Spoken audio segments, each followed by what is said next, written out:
Alors, shalom à vous, le très cher bien-aimé. Voilà, connecté sur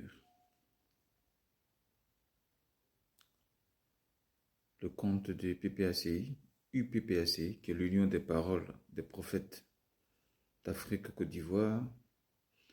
Vous aussi qui êtes connecté sur mon compte de prophète Prince Jérémie. Alors, shalom à vous, c'est le prophète Prince Jérémie. Je voudrais partager ce petit message avec vous. Je voudrais m'adresser à tous ceux-là qui sont dans les églises, dans des églises, mais qui ne sont pas dans le fond des églises, qui sont des sectes. Voilà. De la même manière que Jésus a dit que ce n'est pas tous ceux qui vont dire Seigneur, Seigneur, Seigneur, qui vont prier Seigneur, Seigneur, Seigneur, qui entreront dans le royaume des cieux. Cela veut dire que une église n'est pas forcément une église. Un chrétien n'est pas forcément un chrétien. Un homme de Dieu n'est pas forcément un homme de Dieu.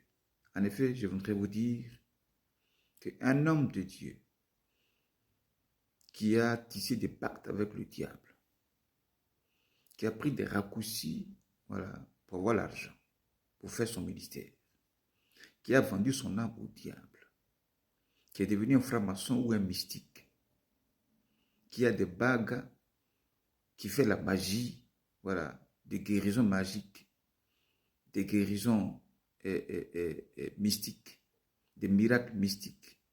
Cet homme de Dieu, bien aimé, n'est plus un homme de Dieu. Il devient sataniste, qui détient la Bible. Donc, automatiquement, l'église qui dirige n'est plus l'église de Jésus-Christ. Parce que s'il a décidé de quitter Jésus, parce que Dieu est là à le bénir, Dieu prend du temps à le bénir, que lui il est pressé.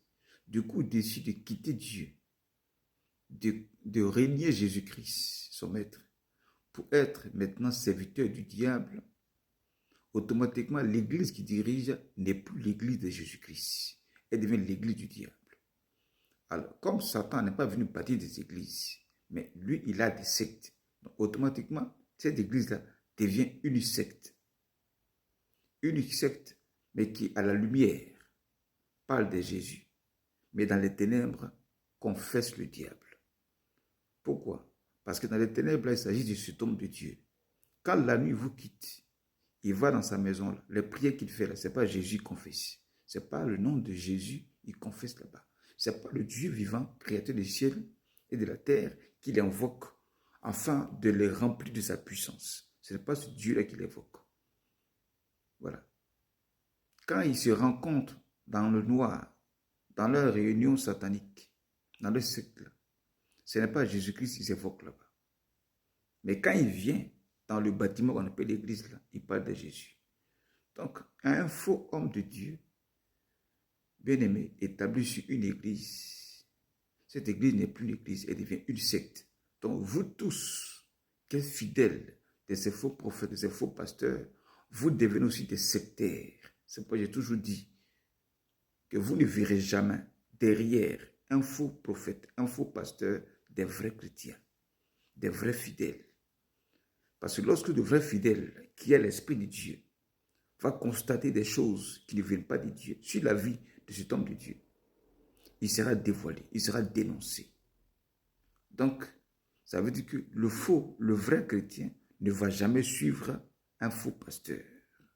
C'est ainsi que vous ne verrez jamais aussi que derrière un vrai pasteur, il y a des faux chrétiens. Parce que le vrai pasteur, le vrai prophète va voir là, le péché de ces faux chrétiens et il va les dénoncer. Quand il va le dénoncer, puisqu'il ne veut pas changer de vie, qu'est-ce qui va se passer? Ils vont quitter l'église. Donc ça veut dire quoi? Ça veut dire que derrière un faux pasteur, derrière un faux prophète, il y aura toujours des faux chrétiens, des faux fidèles. Et derrière un vrai prophète, un vrai pasteur, il y aura derrière lui des vrais chrétiens, des vrais fidèles, des vrais disciples de Jésus-Christ. Donc, bref, pour vous dire, vous qui fréquentez les églises là, regardez bien comment la parole est prêchée. Est-ce qu'on dénonce le péché dans cette église? Dénoncer le péché, c'est dénoncer le diable. Est-ce qu'on parle de la sanctification dans cette église de façon répétée? Est-ce qu'on parle de la sainteté de Dieu dans cette église de façon répétée? Non. Si tu ne constates pas ça, c'est que cette église, elle est fausse. Mais si tu constates qu'on parle beaucoup d'argent, on parle beaucoup de mariage, on parle beaucoup de bénédictions, on parle beaucoup de richesses, on parle beaucoup d'affaires, on parle de beaucoup de choses qui sont liées à la terre, sache que ce n'est pas l'église de Dieu. Dieu bénit certes, mais Dieu ne peut pas permettre que tous les jours qu'on parle de bénédiction pour ne pas que l'homme s'attache à la bénédiction. Sinon, l'homme va finir par devenir un idolâtre. Mais l'homme doit s'attacher à Dieu qui détient la bénédiction. C'est pourquoi il dit, recherchez premièrement le royaume des cieux et sa justice. Et tout ce qui est de par-dessous vous sera donné. Amen. Ainsi, fais de l'Éternel tes délices, et il t'accordera tout ce que ton cœur désire. Fais de l'Éternel ses délices, et il t'accordera tout ce que toi, ton cœur désire. Donc Dieu d'abord, et la bénédiction vient après. Il dit, le bonheur et la grâce t'accompagneront tous les jours de ta vie. Le bonheur et la grâce vont t'accompagner. Ça veut dire que c'est derrière toi. Ce n'est pas devant toi. La bénédiction ne se met pas devant toi. Sinon, tu vas finir par suivre la bénédiction, devenir esclave de la bénédiction, devenir idolâtre de la bénédiction, et la bénédiction deviendra ton Dieu. Mais la bénédiction va t'accompagner, sera derrière toi. Et toi, tu vas la guider.